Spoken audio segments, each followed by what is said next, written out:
మందితో అటాక్ చేసిన కేవలం 20 మంది మీద కేసు చేసిండ్రు వీళ్ళు. అయితే మేము రాసిచ్చింది ఎంతమంది మీద కనీసం 400 పేర్లు ఉన్నాయి. దాంట్లో మొత్తం కత్తిలతో రాళ్లతో మళ్ళీ కట్టెలతో ఒక ఎస్సీకి చెందిన వాళ్ళ పైన అటాక్ జరిగింది.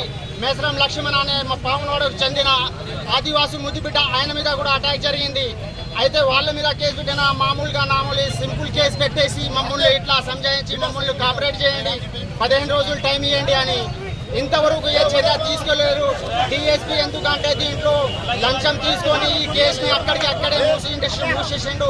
కాబట్టి దీనిని వెంటనే దీనిపైన కొత్త డిఎస్పీ రావాలా, దీనిపైన ఇంకా చర్య తీసుకోవాలా, కఠినమైన చర్య తీసుకోవాలా. ఎవరైతే మా మీద అటాక్ చేసిండ్రో వాళ్ళ మీద కఠినమైన చర్య తీసుకొని వాళ్ళకు శిక్షించే వరకు ఈ కేవలం నామకే వస్తే 20 మంది మీద కేసులు చేయడం అంటే ఏంటిది అన్నట్టు? ఇది అసలు ప్రజాస్వామ్యంలో శాంతి భద్రతలు ఉన్నాయా? ఏజెన్సీ ప్రాంతంలో శాంతి విఫలమైనాయి కాబట్టి 20 మీద కాదు 600 పైగా దుండగులు ఇక్కడే తిరుగుతున్నారు. అయినా పోలీసులు ప్రేక్షక వహిస్తూ సాదయ్య పైన విచారణ చేయాలా? ఎందుకు ఈ దుండగులను ఎందుకు రక్షిస్తున్నాడు కాబట్టి సాదయ్యపై విచారణ చేయాలా? ఎంత డబ్బులు తీసుకున్నాడు డిఎస్పీ? ఖచ్చితంగా వారిని విచారణ చేయాలా? అది ఇప్పుడున్నటువంటి ఎస్పీ గారు తగు చర్యలు తీసుకోవాలని డిమాండ్ చేస్తూ ఉన్నాం.